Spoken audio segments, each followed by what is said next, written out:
narrow dirt road to the log cabin church in Cane Ridge was crowded with hundreds of wagons, horses, and even people on foot. It seemed as if the whole countryside was literally descending upon this place. Even as it continued to pour down rain, making a mess of the road, people came by the thousands. The population of Cane Ridge was growing by the hour as the surrounding area was transformed into a new community made up entirely of tents, some having traveling for over 100 miles. They came with their entire families and arrived with their own provisions. It was an awesome sight to behold, especially for Barton Stone, the pastor of this Presbyterian church. The United States was barely 25 years old, and Kentucky had just joined the Union. The days of Jonathan Edwards and the Great Awakening had already begun to fade as the nation expanded. The moral foundations that America once knew were slowly eroding. Churches were few and far in this vast land. This was the wild frontier, where the only rule of law was a rope or a gun. It was a time when wickedness abounded and very few people professed real faith. The distance also made it impractical to expect people to come weekly or even monthly to the church house. Communion still carried great weight in the hearts of the religious people. Barton Stone would use this as a draw for his camp meeting. That weekend, it would open with a service on Friday night, be followed by a day of fasting and praying and preaching. Then on Sunday, communion would be given to all who wished to participate. He expected a large crowd that weekend, larger than the church could possibly hold, and so he chose to use the church for prayer and communion, but the services themselves, they would be held outdoors in the adjacent field. There, he raised a covered platform, constructed it using timber from some of the nearby trees. He invited 17 ministers from different denominations to help minister to the crowd. He felt that he was prepared. As evening approached, the rain continued to pour. It put a damper on that opening service. But those who were brave enough to walk through the rain, they found safe harbor inside this church. The crowd that evening was small enough to fit comfortably. That night, the house was full as Stone greeted the people. The service itself, he wrote, was rather uneventful. That was the calm before the storm. The next day, the sky had cleared. The first service took place there at the covered platform, and thousands gathered around. There was a tangible excitement that you could feel in the air, and the crowd continued to grow throughout the day. By that afternoon, it was evident there was far more people than they had anticipated. Where had they all come from? There were at least 20,000 men, women, and children on the grounds. It became immediately apparent that neither the house nor the platform would be adequate enough to minister to such a large crowd. Stone dispatched the preachers who had joined him to minister. He dispatched them throughout the multitude. It was an awesome display of humility and unity. There, Presbyterian, Methodist, and even Baptist preachers set out into the fields to contend for a harvest. Stumps, carriages, even fallen trees became platforms for the preachers as they ministered to different sections of the crowd. Sometimes as many as 8 different ministers would be preaching at one single time, yet there was no confusion. The message was simple. It was salvation through faith. The call was to repent of worldly ways and to turn to Jesus Christ as the only way to the Father. So many heeded the call to salvation that they were unable to count them all. In the crowd that afternoon, there was a mother standing there with her 2 teenage daughters at her side.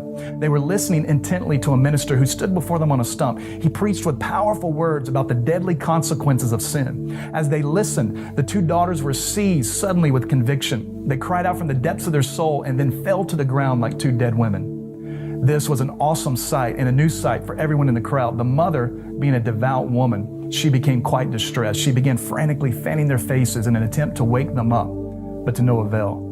It was an hour later when one of her daughters finally stirred, just long enough to cry out with this piercing scream, "Mercy, Lord, mercy." She then fell back into her trance-like state. Both girls lay there motionless for hours on the ground with the most awful look of terror on their faces.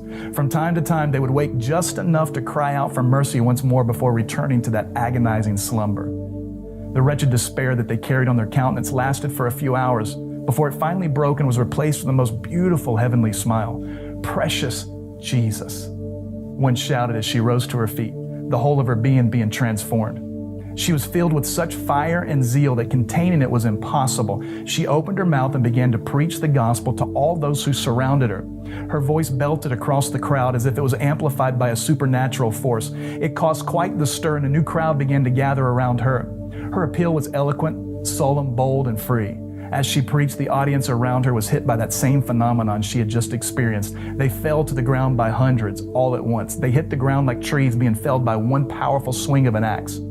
Men and women were falling everywhere, taken down as men slain in battle, bodies laid across the grounds, motionless on the ground for hours. That is until they stirred to life with deep groans or shrieks. All over the field, you could hear the desperate cries and calls for mercy from thousands at a time. The scene was inexplicable to the analytical mind. In the crowd was a local physician. He'd come out of curiosity, but that curiosity had now turned to mockery. He joked to a young woman that should he be affected, she would have to make sure that he didn't hurt himself on his way to the ground. However, as he mocked, he became more and more uncomfortable. Soon it was too much for him to handle. The man tore off into the woods, running for his life. He didn't make it far before he too was struck down. He lay there on the ground until he fully submitted his life to the Lord. As the sun set that night, the preaching continued. Periodically, the crowd would be moved into singing a familiar hymn. It would start at one end of the camp, and then it would move like a wave throughout the entire multitude. The sound of thousands of voices singing in the open air had a powerful effect on many. It flowed like a mighty torrent through the surrounding hills. The singing seemed as if it came not from the mouth, but from the very depths of the soul. Such music silenced everything and attracted everyone's attention.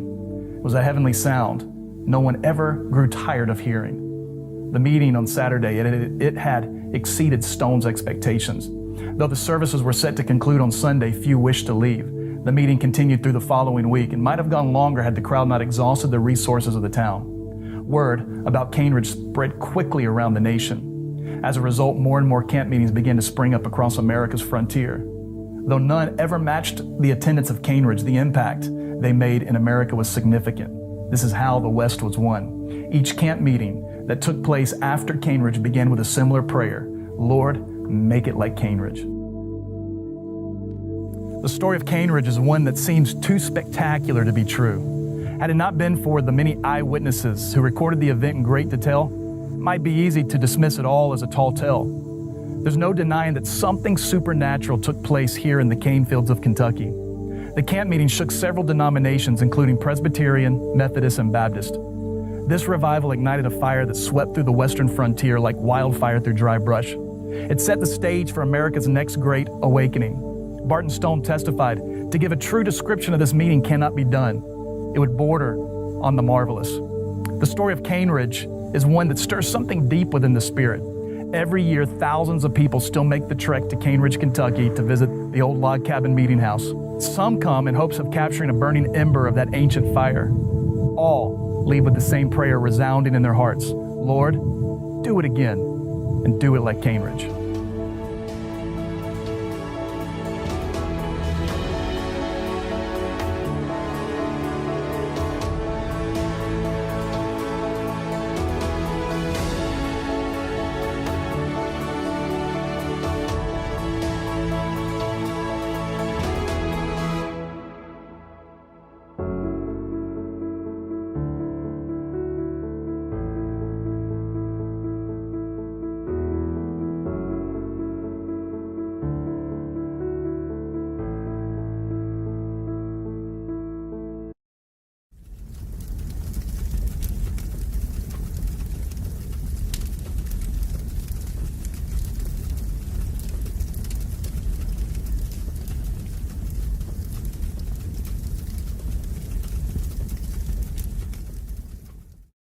Hi, my name is Pastor Stephanie Steeler, and I'm the lead pastor here at Revival and Healing Ministry.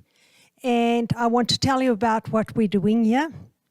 We have a pastor school that we train pastors in, as well as we bought a new campus that needs a lot of reparations. And please join our page and go to the donation page on our website and help us out to get this campus in order. And none of our pastors on the payroll here or on the roll here, and we've got 7 pastors here, none of us get any salary or pay or getting paid for what we do here. So all the money is going to go back in the building and on our pastor's course. We don't charge a fee for our pastor's course. It's absolutely free, and we give you the books and everything. We're not school that teach people to be prophets. We teach people to go out and do the gospel of Jesus Christ in a quick word and to prepare people to help other people with their salvation. So if you feel it on your heart to donate something little to contribute to this and make our campus look a little bit better, we bought this building for $88,000, and we are trying to fix it up. We're in a smaller city, and it's just impossible to get a good building here. But with your help, we can change this building and it can look spectacular for the students and put more people out. So we are a church that teach and release. Our ministry teach the people, and then we release them out there to go and do God's work.